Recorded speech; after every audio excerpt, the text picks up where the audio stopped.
This is Justin Pulitzer. This is my midweek review for Wednesday, January 10th. Most of you will probably be seeing this on Thursday the 11th, though. My apologies. I meant to get this video up earlier, but I had a little bit of an emergency that took me away for a little bit, and unfortunately this video is going up a little later than I had originally anticipated. Anyway, a good amount of material to cover. Just an FYI, this video is being recorded and played as a bit of an open house. I haven't seen or spoken to a lot of you in a while since I've started the subscription service, and there's been a lot of new followers, frankly, who've never seen any of my videos. So I figured I would do one that everyone could see. If you're interested in joining my service, I offer videos usually a la carte. They're $5.99 or $49.99 for the entire month. You get to see both this video, the weekend, basically the midweek video, the weekend review, and also special edition videos as I do them. That being said, let's get started. So a few things happened in the macro scene that I'm going to discuss. Then we're going to get into the major market indices. In the midweek video, I often do some of the market keys. I save all of them for the final, the weekend review video. Some of the stocks that are related, we'll get into FANG and some of the big momentum names, and then I have a few requests to fulfill. So, a Ninth Circuit district judge has ruled that DACA basically has to stand until their trial is over. So, I think that could potentially avert the government shutdown coming in the next couple of weeks, since that takes some of the pressure off the Democrats to shut down the government for a DACA deal. So that I would view as maybe a market positive. So not to get into the the politics behind DACA one way or another, although I'm sure most of you know where I fall on that. But the point is that the government shutdown could be averted, and that would be less deleterious to the market. I've told you guys in the past, though, government shutdown is a total misnomer. The military is still paid. 6% of the government shuts down. It's like the national parks and a few of the bureaucrats. They basically get a paid vacation because they get all their back pay when the government reopens. And Social Security checks go out. It's really not a big deal. The politicians like to make it a big deal. The Fed is going to have a new, obviously Jay Powell is going to take over as the Fed chair, and about half the seats are going to overturn. So we're going to have to see what some of these new policies are like. I know I've dubbed her Mean Red, and that's Mester. She's coming back on as a voting member, and she's a little bit hawkish, so we're going to have to keep an eye on that. I think a lot of people are missing something major that's happening with the ECB. I think they're potentially on the verge of policy error here. That could be sort of the dark horse here. They seem to be wanting to tighten at the wrong time. They're doing a taper. Now, a few things why that's bad for them. One is they're draining liquidity at the exact wrong time. The oil price has been up, and that's been choking off some of the European growth. Europe has had a very nice resurgence when oil was low. Asia and Europe are very dependent upon foreign imports of oil. And when it's low, it helps their growth. When it's high, it chokes it off a bit. Obviously, oil has rallied tremendously. So some of that growth could be contracting. Also, the euro is up. It makes their businesses less competitive abroad. And I think one of the big things that the Europeans, I hope, are not missing over there is the tax bill is going to allow a lot of U.S. companies to repatriate money. So money is going to be pouring out of foreign bank accounts and coming into the U.S., which is, of course, very positive for growth here. So I think Europeans need to check themselves before they wreck themselves. There was a rumor this morning that China was stopping their bond buying, although we had an auction today and it seemed to go off pretty well, so it didn't seem like too many people were all worried about that, but that was enough to cause trouble with the futures and bonds, which we will get into. Also, a couple of big-name fund managers, Bill Gross and Jeff Gundlach came on, and Gundlach basically last night said he thought that the markets may have a rally in the first quarter or whatever, and then, finish the year lower than where they started. And then Bill Gross, who by the way, did his eyes get buggier and buggier every time the guy comes on TV for an interview? I mean, it's absolutely incredible. He's now come out for, I think, the umpteenth time, calling the bond top and the market top. I mean, I guess one of these days he's going to get it right, but he still keeps getting coverage. He used to be known as the Bond King until him and Mohammed Al-Larian blew up their fund, and they had their exit visas were imminent, but whatever. They're still seen as the old guard, I suppose. All right. One little thing I had mentioned I wanted to discuss was, before we start the video, is a little trick I have. It sort of lets me know when something's in play up or down. And I think that this just comes with experience. For the most part, when a stock is going down, there's fear in the stock, right? When there's a plunge, and puts start getting more and more expensive. Often at the end of a move, when a stock has been down a lot, and you're looking for a turn, look for the price of the stock to continue lower, but the puts to stay the same or even contract a bit, meaning they're losing premium. That's usually the sign of a turning point. Oddly enough, when a stock like, let's say, Tesla is in a bull market mode, the puts will often get more juice as the stock is rallying. Why? People are flooding in. They're buying calls or whatever, and I guess maybe put protection against shares, and the IV is expanding even as the stock goes up. So look for that on breakouts, that a stock is going higher and the puts are expanding. That's often a sign that they're still higher to go. Or when a stock is going lower but the puts start to contract, that's a sign that the stock may be reaching a tradable bottom. All right, let's talk about the tape here. I've gone through meticulously before the year started, and I don't want to waste any time going back. If you want, you could look at the previous videos. I mentioned that the big fear the media had was that 2016 started out with a big decline in the U.S. stock market. And I had told you guys, and I went back and I showed you the charts with China, that started in China. And we're not seeing that. And that in 2017, the market started out with a big move up. And I had mentioned that you had this gap up here. And this was sort of end-of-year selling. There were a lot of, and I think people adding in shorts. And look at this. Look how long it took for it to even kind of fill the gap. It was like into that Friday plunge. And I had mentioned if there was a move above the high here, everyone who was short in here was trapped, and you had a lot of long inventory that was liquidated. And look what happened. You closed above it. Bam, bam, bam, bam, bam, right up to the top of the channel, which we've been talking about. We had mentioned this channel, this less steep one, and the more steep one. And look where this kind of topped out, just a little bit ahead of it. Maybe I don't have the channel drawn in perfectly. I mean, who knows? But sometimes it stalls a little ahead. Now, a funny thing happened here. You had a bit of a liquidation break here, but a rally up. That is often typical when there is a sort of a excess high, a secure high in play, which is just an excess bar bookended by two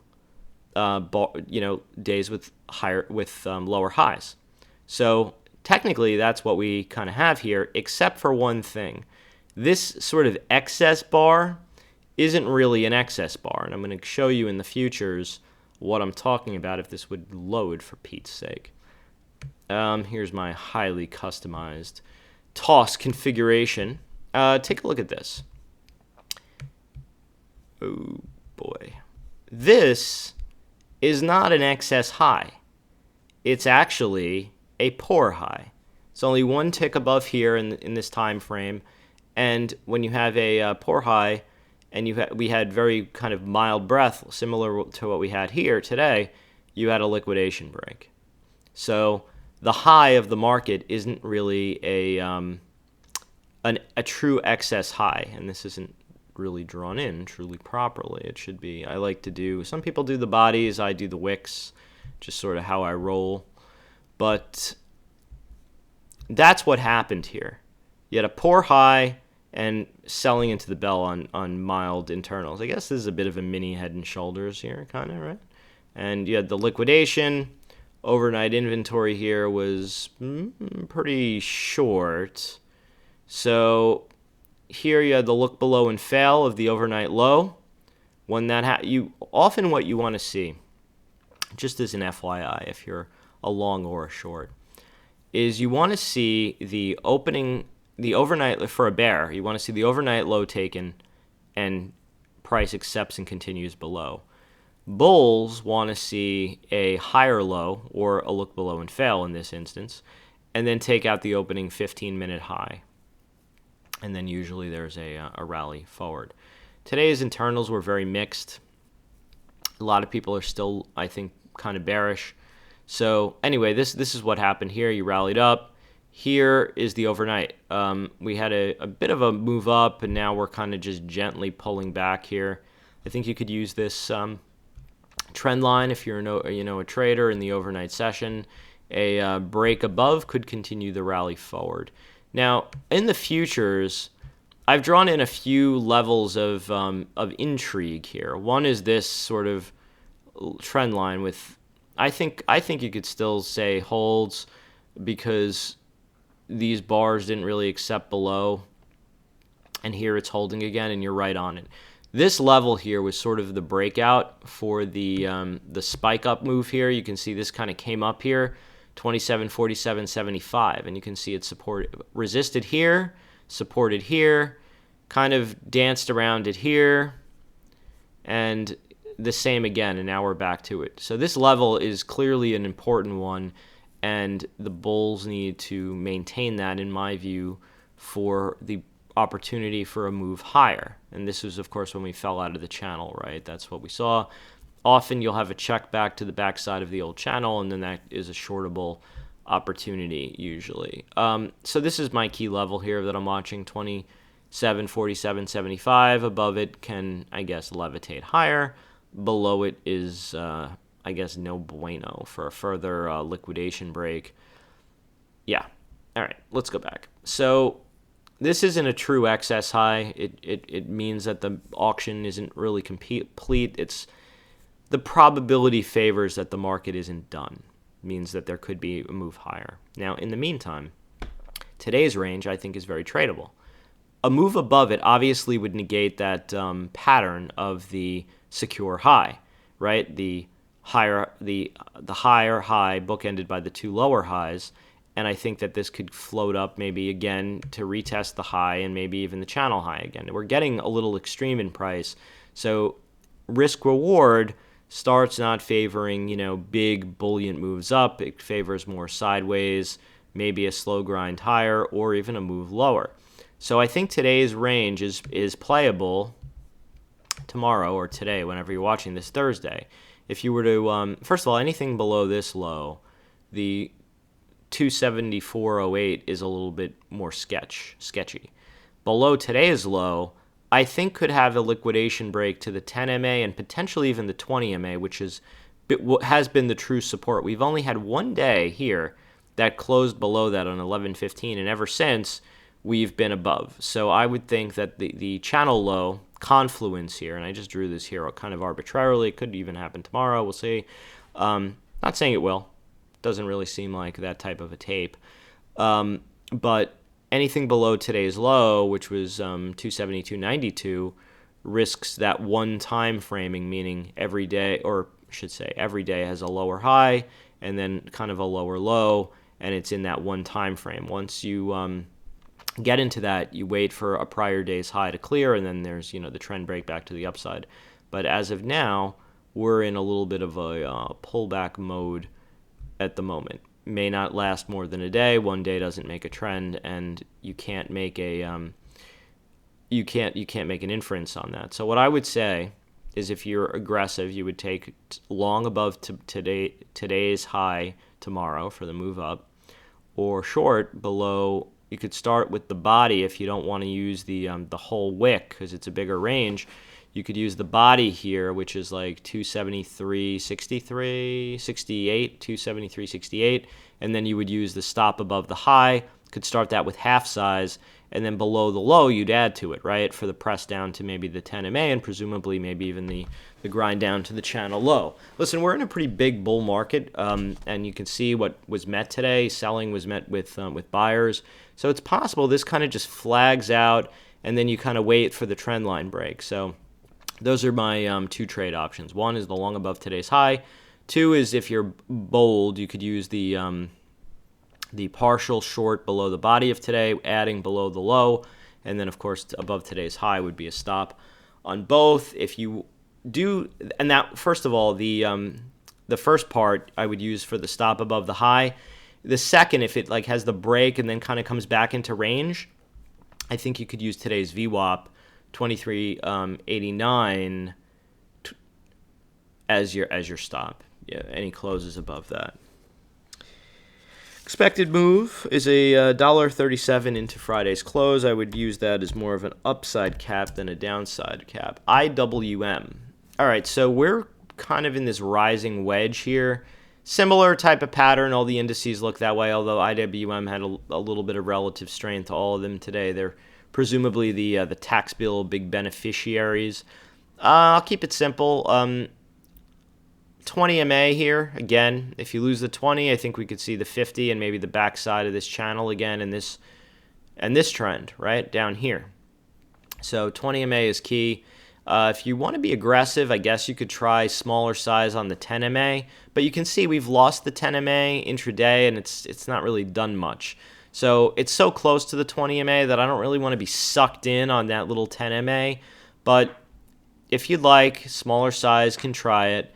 And then below the 20, I think could come lower. Above the highs, this will presumably continue. Remember, we did that measured move.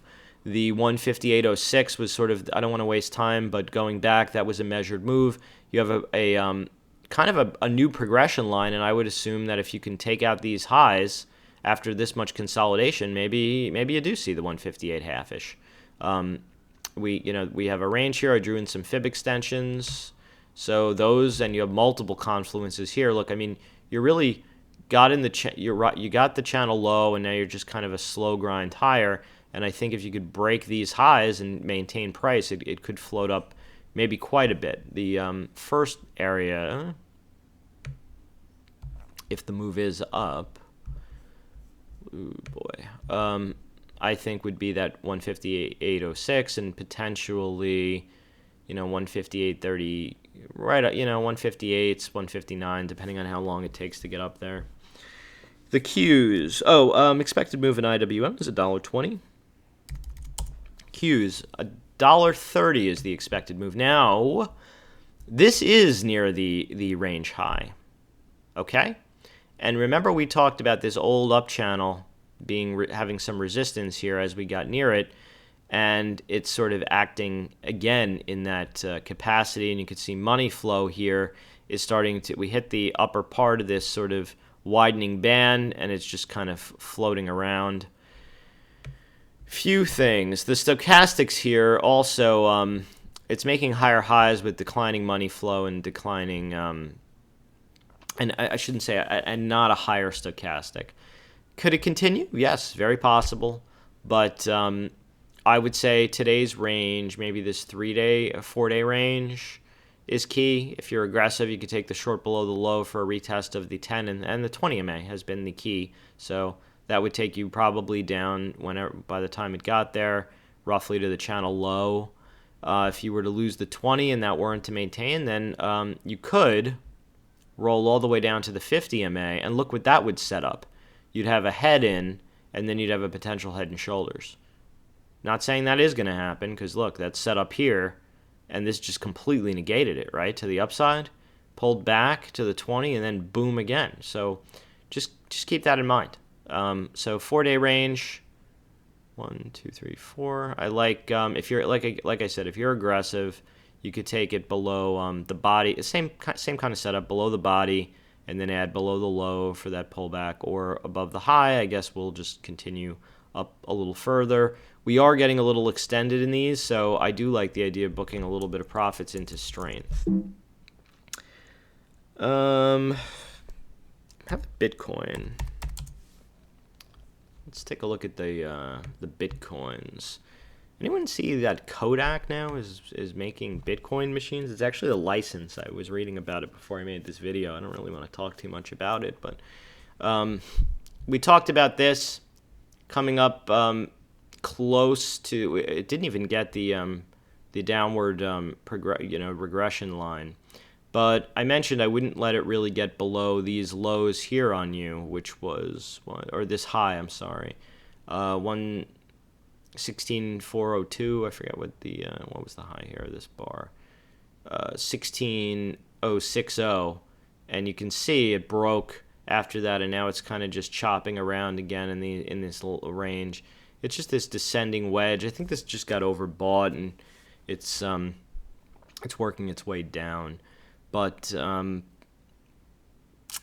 this kind of was a look above and fail the prior day. This progression line here moves below. Regression line has been a little unsustainable. So below here, there could be some buyers. What I would like to see, ideally, would be this to get itself really oversold and short and come back down and test either this low or make a higher low and then put in another hammer, and then, there's probably a trade back to the downtrend line.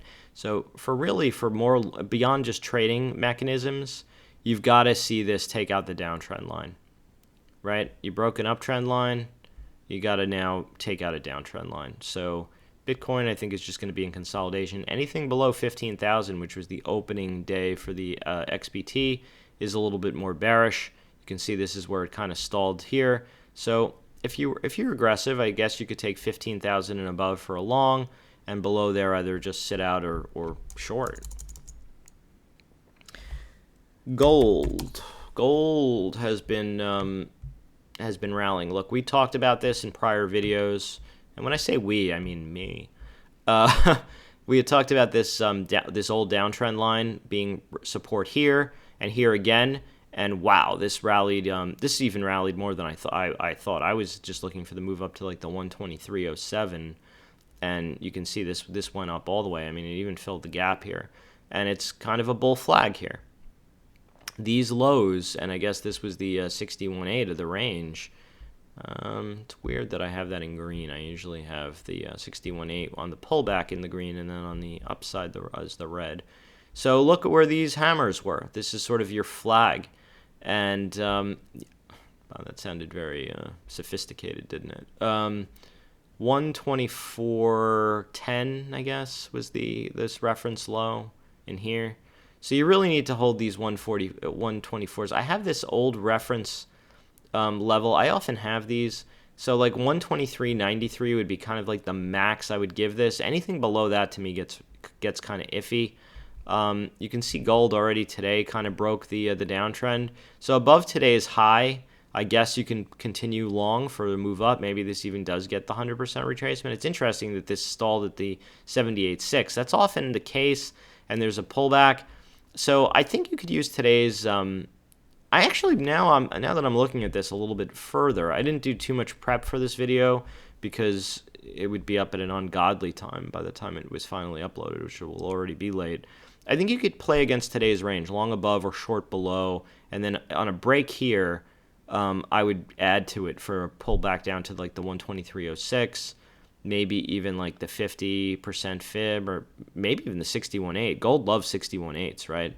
So like I would be into doing like a some kind of a put spread or put spread overwrite, like buying the 124s, like selling the 121s, and like maybe overwriting with like the 119s or 120s or something near dated.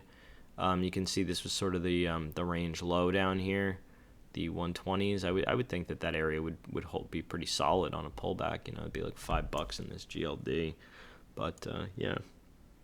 TLT. Now this is very important, and this was a big call I had today intraday.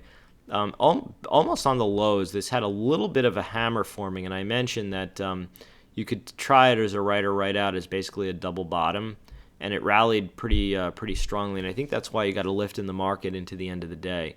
Now, this area has been support for a while.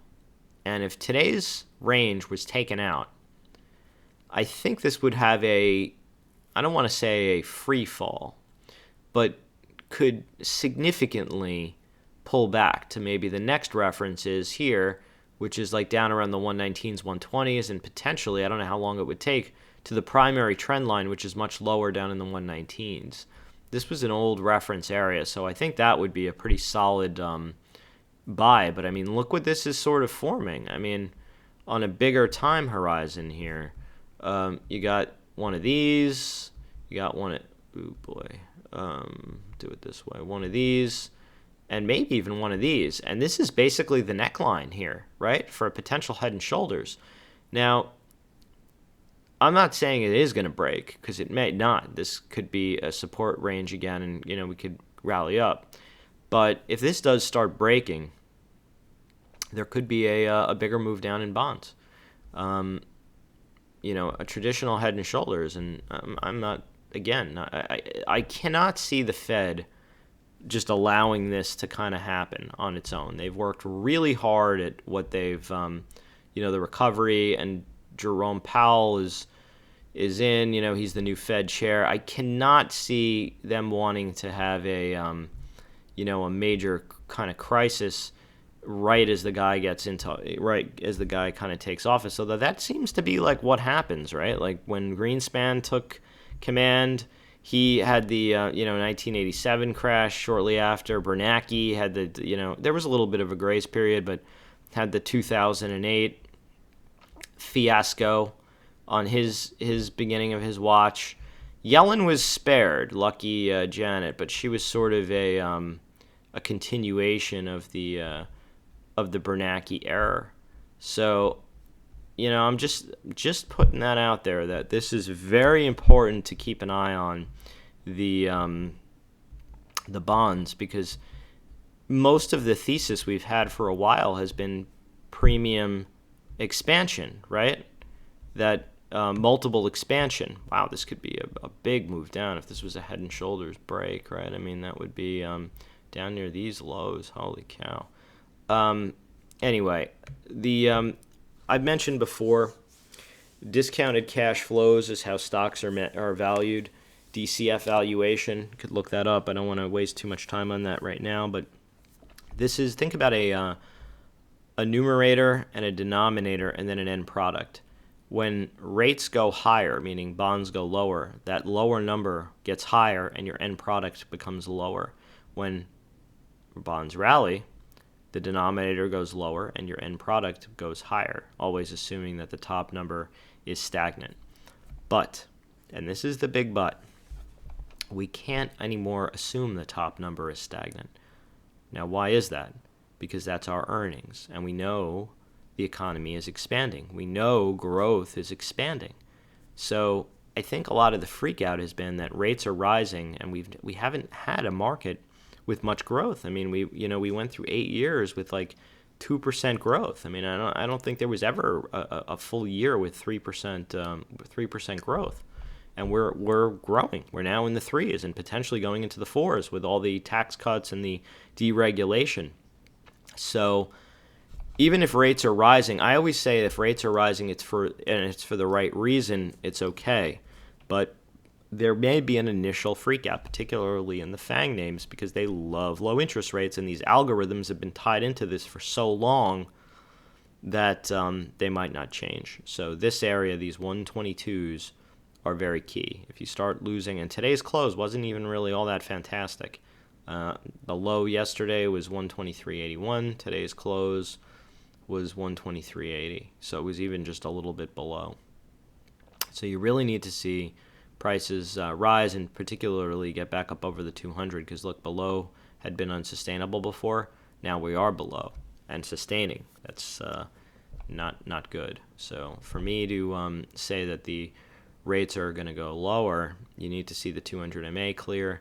Below that, to me, is just kind of chop. And the more time it suspends down here, the bigger that break is going to be. Think of it like this. If people are buying the dip here for like multiple days, and then that low is taken out, all that inventory is wrong, and they probably have all their stops there, and the stops will get run. So just keep that in mind.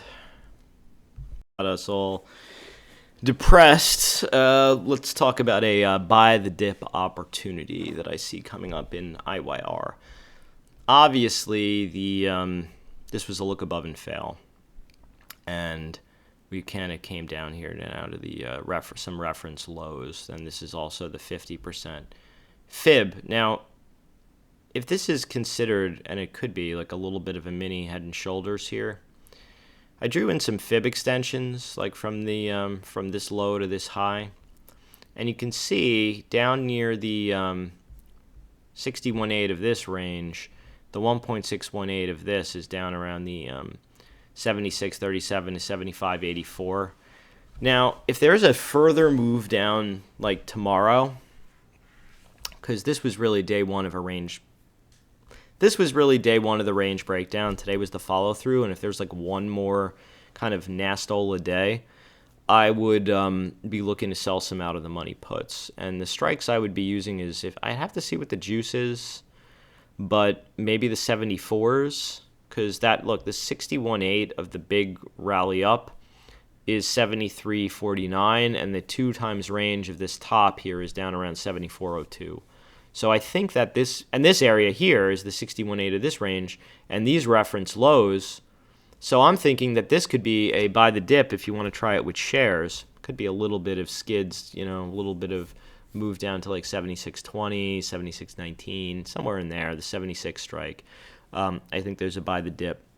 But if you want to still further increase your probability, is sell these out of the money puts, because I think here this thing is like yielding 4.85% or so, and down here it'll be significantly more. And I think people are still a little going to be starved for yield, because I don't think that I don't really think the bonds are going to just completely fall apart. So I'm looking for that in IYR. Now here's the alternative. If this rallies back up, what would this be here? This whole day would be a look below and fail if we get above the high and get back up above 78.76. So what I'd be looking to do on that scenario, if price accepts back into this range, is still sell the out of the money puts, but maybe a higher strike, maybe like the 75s or 76s. So those are my 2 setups in the IYR.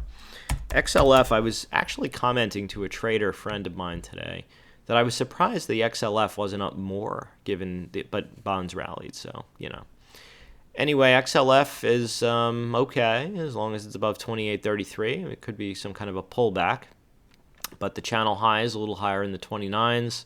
Maybe it grinds up to 30, but anything above 28.33 is still all right. 20 MA here has been the key support, so pullbacks to the 20 MA I view as viable until they ain't. JPM, I booked a little profits in this. It did hold the breakout, so that's good. This needs to stay above the 110 area, 110.03, and I've drawn in a few channels. One is this smaller one, which ends around 212, 213, and then there's a larger one that I've drawn from a while back, and that could even take you up to like the 217s or so. Now, my big concern with the banks and all these financials is that they've run up a lot, and they have earnings coming up. Now, my fear with the earnings are not that JP Morgan isn't going to perform well. I'm sure they're going to be fine. That all these companies have these write-downs they're taking for like the repatriation and for the tax bill. There's like an upfront kind of write-off, and then after that it's smooth sailing, presumably. So I'm just worried that these might get banged up a little bit short term. So if there's any pullback on the earnings down to like the 50 MA, like the 103s or 102s, I'll be looking to sell some out of the money puts around like the 95 to 99 strike. If this keeps gapping, this could start getting parabolic. So just if you're trading this and you're in the shares in the after hours, just be conscientious that this doesn't get back below, let's see, what was this breakout here? 108.40. I really wouldn't let it get below there, or the 20 MA. If it starts getting below the 20 MA, it's going to have some issues. Morgan Stanley, bit of a look above and fail today. this kind of closed a little bit weaker. It was looking like it was breaking out. So Morgan Stanley, I think, there needs to be a press back up and acceptance above the 54.25, like tomorrow or the next day. Like if this just kind of consolidates here, I think it'll be all right. But if you lose today's low, this could come down to the range low, right? Back to the 51.82. Maybe the 50-day MA is there when it gets there or whatever. So today's range is key. You really need to get above the high, which was 54.48, and for sure the 54.25 for the press up presumably higher to like 56s, 57s. Anything below the low today, though, 53.61, I have to tell you, I think is a right or right out short for a couple of smackers. Growth still accelerating. This Freeport McMoran has just been on fire. This was an old progression line, so it's right on it. Looky. We have a 2-day range with roughly similar bodies. So can anyone predict what I'm going to say?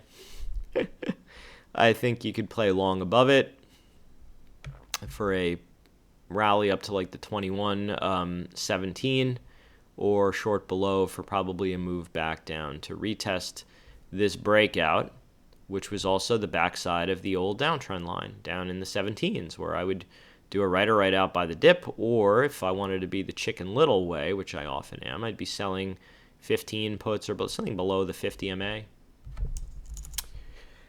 Alrighty, let's do the FANG names. Facebook actually held up fairly well today out of those names. Broke out here around the 184.25. This was sort of starting to look like a potential look above and fail, but was negated quickly. They have earnings coming up. I think they're killing it. This just ran a lot. Any pullbacks here? Where would I say?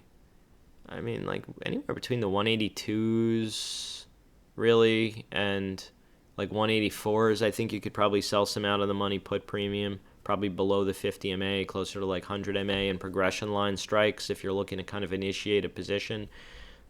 This is trading up around where it did on the earnings back here. And there is some more room to the channel high, which is up around the 193s. I mean, maybe this, they tend to rally ahead of the number. And then what really tends to happen, they report on 131.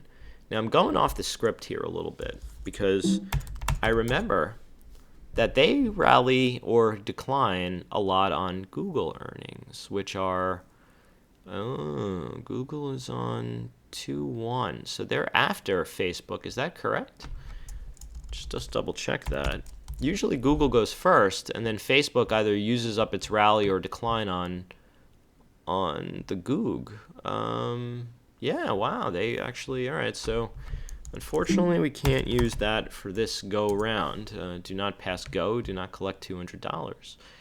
All right, so Google, we talked about this. I said we were either looking for a right or right out long somewhere near the 50 MA or a break above the one time framing, right? The break above the day high. So we got the break above the high, and wow, this just rocketed up. I thought that this was going to be kind of the spot to take some profits. You had a bit of a topping tail, but it had a little more in the tank to the channel high, and it's kind of consolidating here. So the key, in my view, is that if Google could remain above the progression line here, it will remain a long for still further, grinding sideways to higher.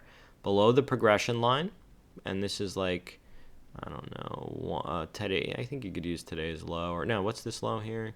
The 101.80, 101, yeah, basically around that area. Back below there, I think could maybe even work its way back to retest the breakout here. 1086.49, which happens to be the channel low. So progression line above, bueno. Below, no bueno.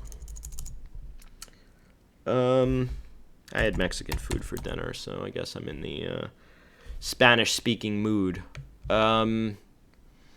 Yeah. All right, so this was looking a lot worse today intraday. This was starting to like have a bit of a doji that was like right on the 20 MA. So I'll keep it simple with you with Apple.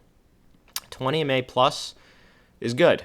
Below, less good. Below the 50, still further no good. So that's the simple truth. For me, though, to really believe that this wants to break up out of range, and this has been consolidating for a long time, and they have earnings coming up, which I think are going to be fine. Listen, I hope that there's some kind of a shake and bake where this sells off, and then there's a long for the number.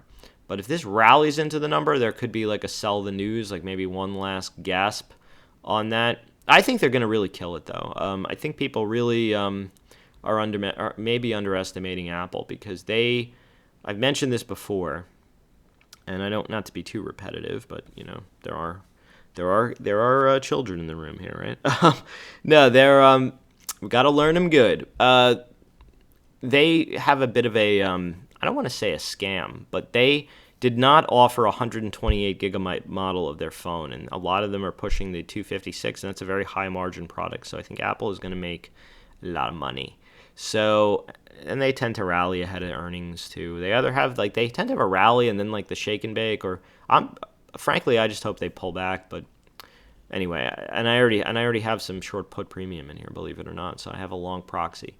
But if this starts losing like this 20 and 50 MA confluence, I'll probably book that premium and just wait for that shake and bake pullback and then long it up again.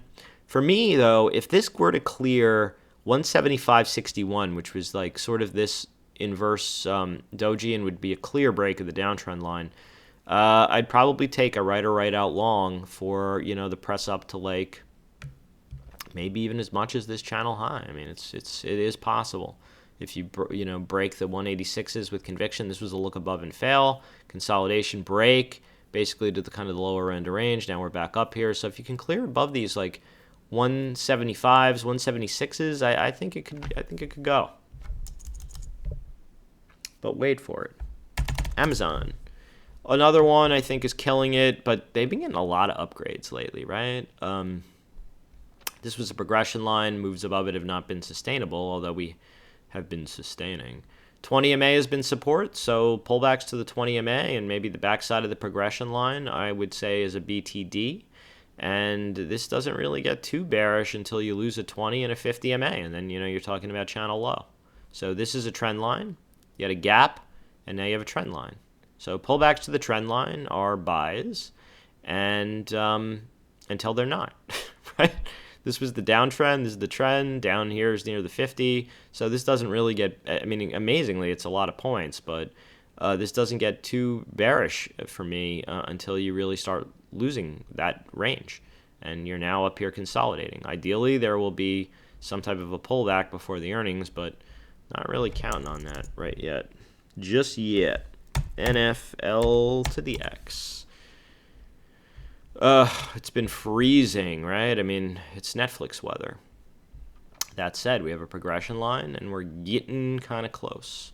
So we're above one channel, and there's one more up here, and you have a lot of the measured move I had measured out a while ago was 216. It took a little longer. You have a 2.618 and a 1.618 up here, and a channel high. So I'd be looking to book some profits. This was a old trend, which now is a progression line, and we're right up on it. So I think you could use today's range as a gauge. There could be a quick right or right out long up for another few points, but below today's low, and this is the backside of the channel, and it's a big body candle, I think could have some pullback, maybe even to the 204s, maybe even to the 20 MA. So today's range, in my view, is very key. So I like long above or short below for a right or right out trade for another few points up to the trend, or I should say the new progression line. Below, I think could maybe pull back a little bit further. One I didn't like that I'm sort of warming up to a bit is this Disney. But there seems to be 212 sellers, and I've said until they clear, it's a sell until it's not, right? I was just gonna move this, but Let me just remove it instead, since we don't need these ovals here for the moment. This is from an older analysis of a potential pullback point. Look, we have a trend line here. It's right on it. If you lose that, could come down to here, which is the 206, 207, which is basically these range lows.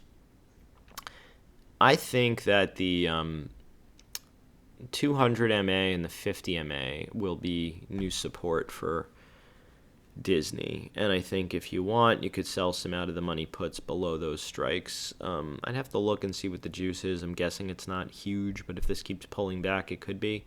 And when I think we lose 20 MAs, we could see 50 MAs. So needs to get itself back really over this primary downtrend line for a move up. I think if you can clear the 112s this time, it could see 116s. Not sure it's going to do it before earnings, though. So this could be a little bit choppy, and I think below the 20 MA is a little more iffy. Back up above it is better. What was this high here? See, you're one time framing now to the downside, so I would use a buy the dip above a prior day's high, like you could use today's. That, to me, would be a successful 20 MA and trend hold for a move back up. If you lose today's low, then I think this could come down to this trend and maybe the 50. So keep that simple. All right, so this turned out to be a really fabuloso call of mine. And here's was my logic, that this was like a blow-off move, and I just thought the 200 MA would be buyable. I think I bought it in around here. It had a little bit of a rally, a little bit of a move down, but it didn't take out my stop of my dollar amount. And this continued to rally up, and then you had a downtrend break, and it was just a matter of time. Believe it or not, I had my sell order up here around the 38.2, and I said to myself, I'm like, JP, you're being a little unrealistic here for a minute. This really broke down from the 50 MA, and I said, you have a 50 and 100 MA confluence, and I think that that's going to get sold, at least initially, and that's what did happen. It kind of opened on the high and sold off. So this here could be construed, and this was also a gap fill, right, from up here. So naturally, there were sellers. So what I'd like to see, and it doesn't always work this way, is for this to like consolidate a few days and then take out this high, and then it could be longed up again for a move up to like the 15s maybe, right? So I booked my profits. A lot of them were sold pre-market before I was even up, believe it or not. And then you really need to clear today's high. This was the gap up day. Ideally, you have like an inside doji day, and then at least one or two, and then you clear it, and then it could run again. So today's low is absolutely a hard stop, and I don't even know if I would leave it that much, but above the high could go a little further. Alrighty, SMH. It's hard to talk about the semis without that. Look, this has been under pressure because of Intel and the AMD with the Spectre virus or whatever and all this jazz. So I mentioned here that this needs to hold above 101.21, which it did. Today was, I guess, a look below and fail. I wouldn't really consider this completely failed until you lose the 20 MA, because look, when you lost the 20 here, that's when the proverbial you-know-what hit the fan. So 20 MA, as long as that can hold, it's still sort of okay. Excuse me. Below the 101.21 is a little iffy. Below the 20 MA is no good. Above the high of day today, though, would be a successful hold, and I think could rally back up. Now, NVIDIA, there's some controversy with this. NVIDIA is claiming that they don't have any effect. Some of the press is saying they do. NVIDIA is saying the patch is already out. So I guess they're telling the truth. So today's 218.67 plus is okay still for a move to the upside. Below today's low, though, I guess would pull back. 20 MA, 50 MA confluence would be a a retest of the breakout in that area to me would make a lot of sense to kind of buy the dip. This had been below the channel. Now it's above. It's getting close to the upper side. So I definitely like the idea of booking some profits up here and trimming basically and trailing up stops. The 130 is the channel high, right? And this has been a channel for a while. Moves above have not been sustainable. Look, it's possible this thing just goes completely ape, but excuse me. Today's range I think is key. Above, long above, or stop or short below. Simple. Skyworks. Now this was one I had some short puts in. I sold them around one of these lows. I forgot which one, but I was looking basically for this confluence to be retested, and today we had this gap down. Now, this is experience for you. My puts were worn down quite a bit, and this gap did not help me. So what I thought was that the 20 MA had been support before, and it broke out. It should be support again. But given all the drama in the semi-land, I thought I was overstaying my welcome, and I think the upside is a little limited.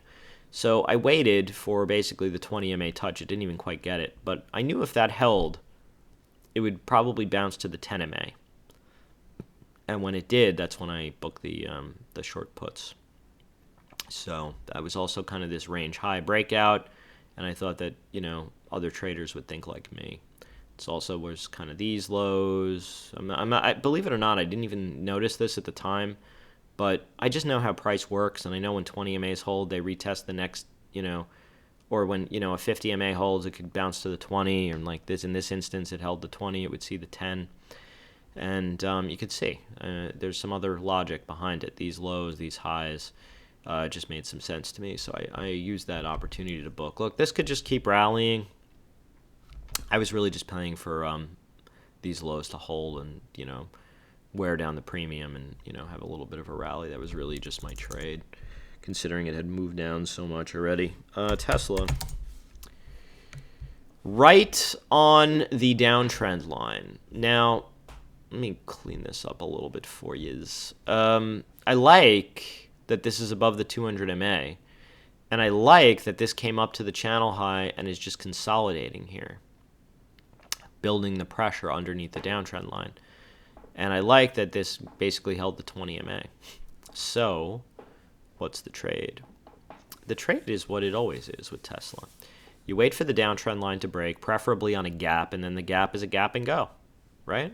So if this gaps up above the downtrend line and even above some of these highs, 338.80, a lot of people will be still trapped short because they all probably didn't cover here, right? This is all down.